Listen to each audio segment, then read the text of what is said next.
ದೇವರು ಪ್ರೀತಿಸುವ ಪ್ರೀತಿಯ ಬಿಗ್ ಜೆ ಟಿ ವಿ ಪ್ರಿಯ ವೀಕ್ಷಕರಿಗೆ ನಮ್ಮ ಕರ್ತನಾದ ಯೇಸು ಕ್ರಿಸ್ತನ ಹೆಸರಿನಲ್ಲಿ ನಿಮ್ಮನ್ನು ವಂದಿಸಿ ಸ್ವಾಗತ ಬಯಸ್ತಿದ್ದೇವೆ. ಬನ್ನಿರಿ, ಇಂದು ನಾವು ಒಟ್ಟಾಗಿ ದೇವರ ವಾಕ್ಯವನ್ನು ಅಧ್ಯಯನ ಮಾಡಿಕೊಳ್ಳೋಣ. ದೇವರ ವಾಕ್ಯವನ್ನು ಅಧ್ಯಯನ ಮಾಡಿಕೊಳ್ಳುವಂಥದ್ದು ಭಾಗ್ಯಕರವಾದದ್ದು. ಎಲ್ರಿಗೂ ಕೂಡ ಅಂಥ ಒಂದು ಭಾಗ್ಯ ಇಲ್ಲ. ಯಾಕಂತ ಹೇಳಿದ್ರೆ ಕೀರ್ತನೆಗಳನ್ನು ನಾವು ಅಧ್ಯಯನ ಮಾಡಿಕೊಳ್ತಾ ಇದ್ದೇವೆ. ಇಂದು 15ನೇ ಕೀರ್ತನೆ ನಾವು ನೋಡಲಿಕ್ಕಿದ್ದೇವೆ, ಅಧ್ಯಯನ ಮಾಡಿಕೊಡ್ಲಿಕ್ಕಿದ್ದೇವೆ. ಆದರೆ ಈ ಕೀರ್ತನೆಗಳು ಪ್ರಾರಂಭ ಮಾಡಿದಂಥ ಅಸ್ಥಿವಾರವಾಗಿ ಪ್ರಾರಂಭ ಮಾಡಿದಂಥ ಕೀರ್ತನೆ ಯಾವುದಂದರೆ ಮೊದಲನೇ ಕೀರ್ತನೆಯಲ್ಲಿ ಇದ್ದಂಥ ಒಂದು ವಾಕ್ಯ ನಮಗೆ ಬರಲಿ. ಅದೇನಂತ ಹೇಳಿದರೆ, ಅದರಂತೆ ಅವನ ಕಾರ್ಯವೆಲ್ಲವೂ ಸಫಲವಾಗುವುದು. ಯಾರ ಕಾರ್ಯವೆಲ್ಲ ಸಫಲವಾಗುವುದು? ದೇವರ ವಾಕ್ಯವನ್ನು ಧ್ಯಾನಿಸುವವರ. ವಾವ್! ಇದು ಭಾಳ ಸರಳವಾದಂಥ ಒಂದು ಕೀರ್ತನೆ ಮೊದಲನೇ ಅಧ್ಯಾಯ. ಯಾಕಂತ ಹೇಳಿದರೆ ಇಲ್ಲಿ ಯೆಹೋಶುವನ ಗ್ರಂಥ 1ನೇ ಅಧ್ಯಾಯದಲ್ಲಿ ಅದನ್ನು ಕೈಕೊಳ್ಳುವಂಥವರು ಹಗಲಿರುಳು ಅದನ್ನೇ ಧ್ಯಾನ ಮಾಡಿಬಿಟ್ಟು ಅದರಂತೆ ನಡಿಬೇಕಂತಿದೆ. ಆ ಮಾತು ಇಲ್ಲಿಲ್ಲ. ಅಂದರೆ ನಡಿಬಾರ್ದಂತಲ್ಲ, ಆದರೆ ಇದು ಒಂದು ಸ್ಟಾರ್ಟಿಂಗ್ ಇದ್ದ ಹಾಗೆ. ಧ್ಯಾನ, ದೇವರ ವಾಕ್ಯವನ್ನು ಧ್ಯಾನ, ಅಧ್ಯಯನ, ಮನನ, ಅವಲೋಕನ, ಅದನ್ನು ಆ ರೀತಿಯಾಗಿ ಧ್ಯಾನ ಮಾಡುವಂಥವರು ಎಷ್ಟೋ ಧನ್ಯರು. ಅಂದರೆ ಭಾಳ ಸಂತೋಷವಾಗಿರ್ತಾರೆ, ಅವರ ಆತ್ಮದಲ್ಲಿ ಸಂತೋಷವಾಗಿರ್ತಾರೆ. ಸಮಸ್ಯೆ ಅವರ ಸುತ್ತಲಿರ್ಬೋದು, ಸಂತೋಷ ಅವರ ಒಳಗೆ ಇರ್ತದೆ, ಆತ್ಮದಲ್ಲಿ. ಆದುದರಿಂದ ಕೀರ್ತನೆ 15ನೇ ಅಧ್ಯಾಯವನ್ನು ನಾವು ಇಂದು ಓದಿಕೊಳ್ಳುವಾಗ ದೇವರು ನನ್ನ ಜೊತೆಗೆ ಮಾತನಾಡಲಿ, ನಮ್ಮ ಜೊತೆಗೆ ಮಾತನಾಡಲಿ. ಬನ್ನಿರಿ, ಏನಿದೆ ಅಂತ ಹೇಳ್ಬಿಟ್ಟು ನೋಡೋಣ. ಕೀರ್ತನೆ 15. ಯೆಹೋವನೇ, ಇದು ಕೂಡ ದಾವೀದನ ಒಂದು ಕೀರ್ತನೆ. ದಾವೀದನು 75 ಕೀರ್ತನೆಗಳನ್ನು ಬರೆದಿದ್ದಾನೆ. 150 ಕೀರ್ತನೆಗಳಿದೆ. ಆ 150 ಕೀರ್ತನೆಗಳಲ್ಲಿ 75 ಕೀರ್ತನೆಗಳನ್ನು ದಾವೀದನು ಬರೆದಿರುವಂಥವನಾಗಿದ್ದಾನೆ. ಮತ್ತು ಆಸಾಫನು 12 ಕೀರ್ತನೆಗಳನ್ನು ಬರೆದಿದ್ದಾನೆ. ಆಸಾಫನ ಕೀರ್ತನೆಯಲ್ಲಿ 73ನೇ ಕೀರ್ತನೆ ನನಗೆ ಭಾಳ ಇಷ್ಟ.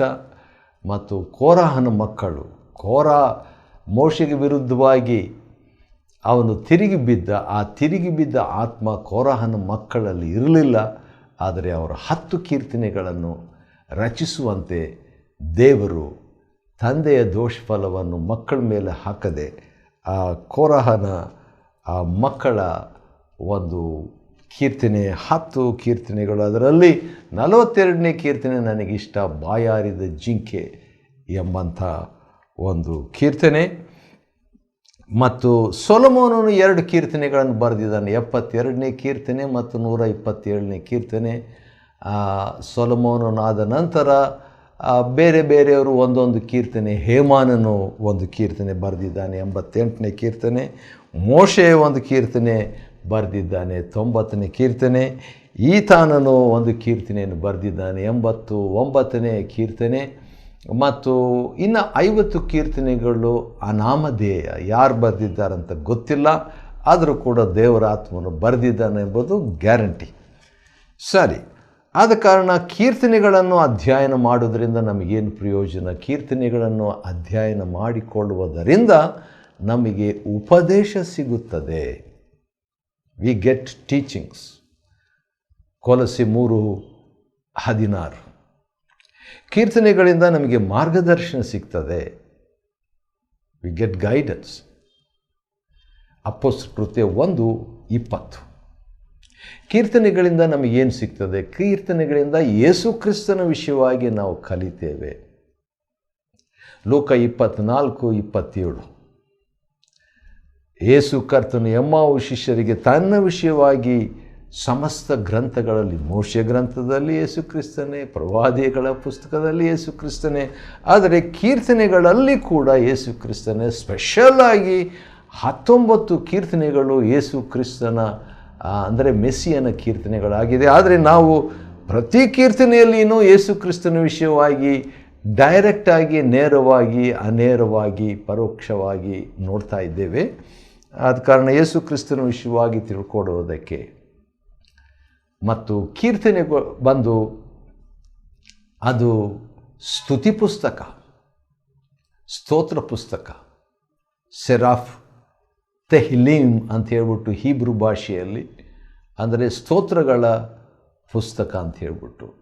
ಆದ್ದರಿಂದ ನಾವು ಧ್ಯಾನ ಮಾಡಲಿಕ್ಕೆ ಸೂಕ್ತ ಪುಸ್ತಕ ಇದು ಕೀರ್ತನೆಗಳು. 71 ಸಾರಿ ಸೇಲಾ ಎಂಬ ಪದ ಬಂದಿರೋದರಿಂದ ಯೋಚನೆ ಮಾಡು, ಧ್ಯಾನ ಮಾಡು, ಸ್ಟಾಪ್, ಅಂಕವಿರಾಮ.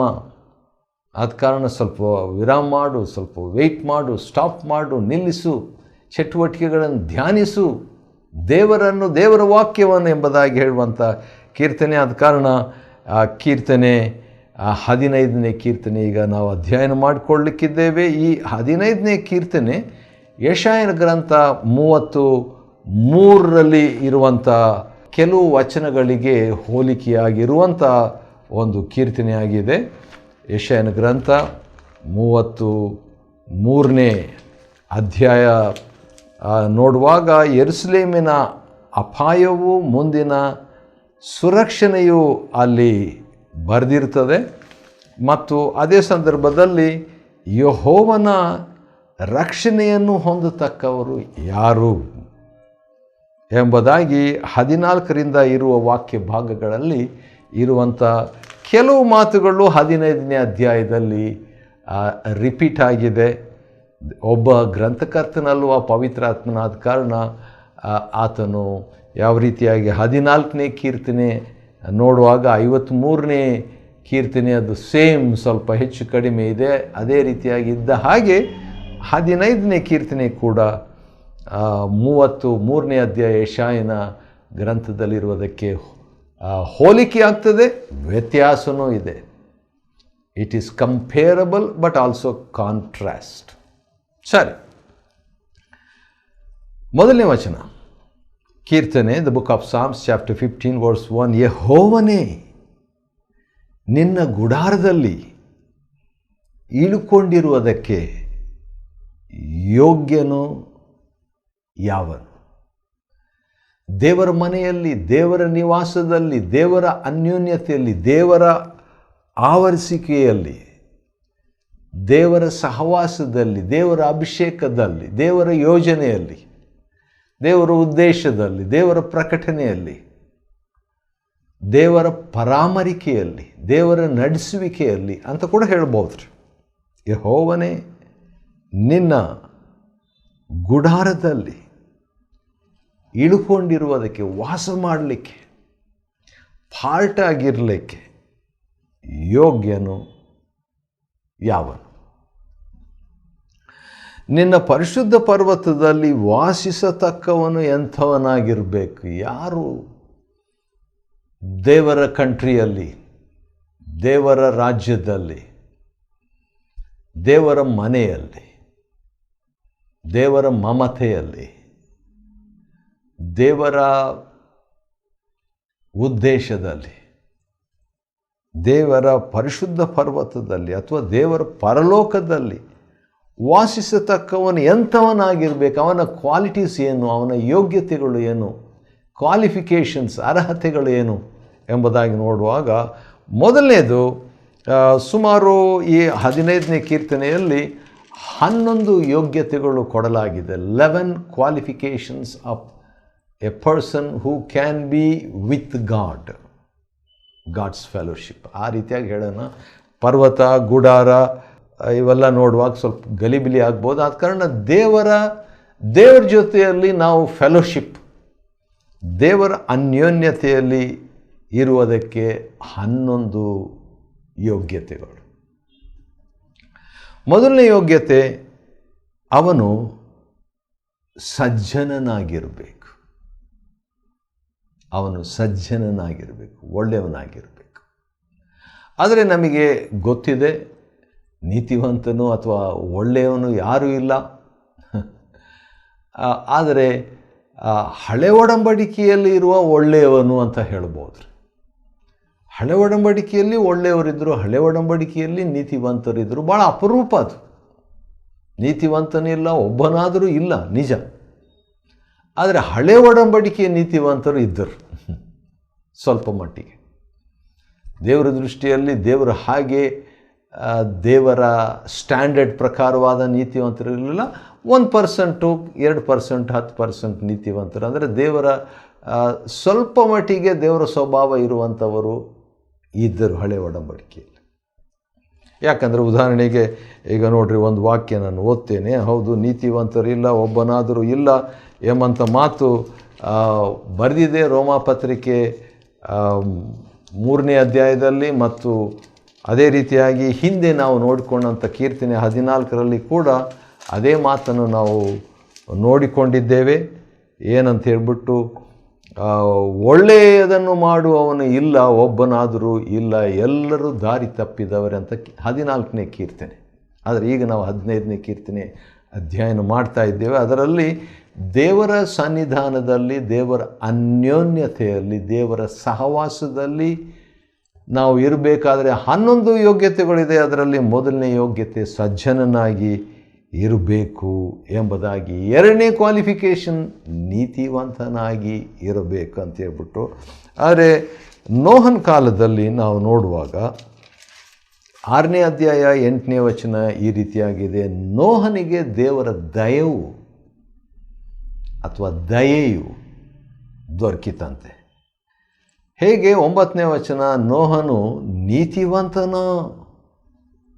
ನೀತಿವಂತನಾಗಿದ್ದ, ತನ್ನ ಕಾಲದವರಲ್ಲಿ ತಪ್ಪಿಲ್ಲದವನಾಗಿದ್ದ, ದೇವರೊಂದಿಗೆ ಅನ್ಯೋನ್ಯವಾಗಿ ನಡ್ಕೊಂಡ ಇದ್ದರು. ಅಲ್ಲಲ್ಲಿ ಸ್ವಲ್ಪ ಮಟ್ಟಿಗೆ ನೀತಿವಂತರಾಗಿ, ಸಂಪೂರ್ಣ ನೀತಿವಂತರಲ್ಲ, ಅಂದರೆ LKG ನೀತಿವಂತರು ಅಂತ ಹೇಳ್ಬೋದು ಹಳೆ ಒಡಂಬಡಿಕೆಯಲ್ಲಿ. ಆದರೆ PhD ನೀತಿವಂತರು ಹೊಸ ಒಡಂಬಡಿಕೆಯಲ್ಲಿ.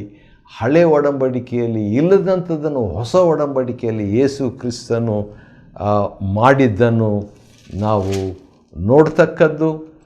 ಯಾಕಂತೇಳಿದರೆ, ಆ ದೇವರ ಗುಡಾರದಲ್ಲಿ ನಾವು ವಾಸ ಮಾಡಲಿಕ್ಕಾಗಲ್ಲ, ಆದರೆ ವಾಸ ಮಾಡುವಂತೆ ಮಾಡಿದಾತನು ಯೇಸು ಕರ್ತನೇ. ಯಾಕಂದರೆ ಆತನು ನಮಗೋಸ್ಕರವಾಗಿ ಮಾರ್ಗವನ್ನು ಸಿದ್ಧ ಮಾಡಿದ್ದನ್ನು ಆತನ್ನು ನಾವು ನೆನಪು ಮಾಡಿಕೊಳ್ಬೇಕು. ಅವನು ಸಜ್ಜನನಾಗಿರಬೇಕು. 2ನೇದು ನೀತಿವಂತನಾಗಿರಬೇಕು. ರೋಮ 5:1 ಅದನ್ನು ಓದಿಕೊಳ್ಳೋಣ. ಯಾಕಂತೇಳಿದರೆ ಈ ಸಂದರ್ಭಕ್ಕೆ ಅದು ಅನ್ವಯ. ಯಾಕಂತೇಳಿದರೆ ನೀತಿವಂತರಿಲ್ಲ, ಒಬ್ಬರಾದರೂ ಇಲ್ಲ ಅಂತ ಹೇಳ್ಬಿಟ್ಟು ಪೌಲನು ಭಾಳ ಬಲವಾದ ರೀತಿಯಲ್ಲಿ ಘೋಷಣೆಯನ್ನು 3ನೇ ಅಧ್ಯಾಯದಲ್ಲಿ ಮಾಡಿಬಿಟ್ಟು 5ನೇ ಅಧ್ಯಾಯ 1ನೇ ವಚನದಲ್ಲಿ ಹೀಗಿರಲಾಗಿ, ರೋಮ 5:1, ನಾವು ನಂಬಿಕೆಯಿಂದ ನೀತಿವಂತರಾದ ಕಾರಣ. ಹೇಗೆ ನೀತಿವಂತರಾದೆವು? ಯೇಸು ಕ್ರಿಸ್ತನ ಮುಖಾಂತರವಾಗಿ ನೀತಿವಂತರಾದೆವು. ಹಾಗಾದರೆ ಯೇಸು ಕ್ರಿಸ್ತನು ನಮ್ಮನ್ನು ನೀತಿವಂತರನ್ನಾಗಿ ಮಾಡಿದ್ದಾನೆ ಎಂಬಂಥ ಮಾತು ಬಹಳ ಸೂಕ್ತ ಮಾತಾಗಿ ಇದೆ. ಯಾಕಂತೇಳಿದರೆ ಆತನು ನೀತಿವಂತರನ್ನಾಗಿ ಮಾಡುವುದಕ್ಕೆ ಶಕ್ತನಾಗಿದ್ದಾನೆ. ಹೌದು, ದೇವರ ಅನ್ಯೋನ್ಯತೆಯಲ್ಲಿ, ದೇವರ ಸಹವಾಸದಲ್ಲಿ ಬಾಳಬೇಕಾದರೆ ಕೆಲವು ಕಂಡೀಷನ್ಸ್ ಇದ್ದಾವೆ. 11 ಕಂಡೀಷನ್ಸ್ ಇದೆ. ಮೊದಲನೇ ಕಂಡೀಷನ್, ನಿಬಂಧನೆ ಏನಂದರೆ ಸಜ್ಜನನು. 2ನೇ ವಚನ ನೀತಿವಂತನು. 3ನೇದು ಮನಪೂರ್ವಕವಾಗಿ ಸತ್ಯವಚನವನ್ನಾಡುವವನು. ಮನಪೂರ್ವಕವಾಗಿ, ಆ ಪದ ನನಗೆ ಭಾಳ ಇಷ್ಟ. ಯಾಕಂತೇಳಿದರೆ ಮನಪೂರ್ವಕವಾಗಿ ಅಂತೇಳ್ಬಿಟ್ಟು 9ನೇ ಅಧ್ಯಾಯ 1ನೇ ವಚನದಲ್ಲಿ, ಯೆಹೋವನೇ ಮನಪೂರ್ವಕವಾಗಿ ನಿನ್ನನ್ನು ಕೊಂಡಾಡುವೆನು. ಇಲ್ಲಿ ಮನಪೂರ್ವಕವಾಗಿ ಸತ್ಯವಚನವನ್ನು ಆಡುವವನು 3ನೇ ಕಂಡೀಷನ್, ನಿಬಂಧನೆ ಅಥವಾ ಯೋಗ್ಯತೆ. 4ನೇದು, ಅವನು ಚಾಡಿಯನ್ನು ಹೇಳದವನಾಗಿರಬೇಕು.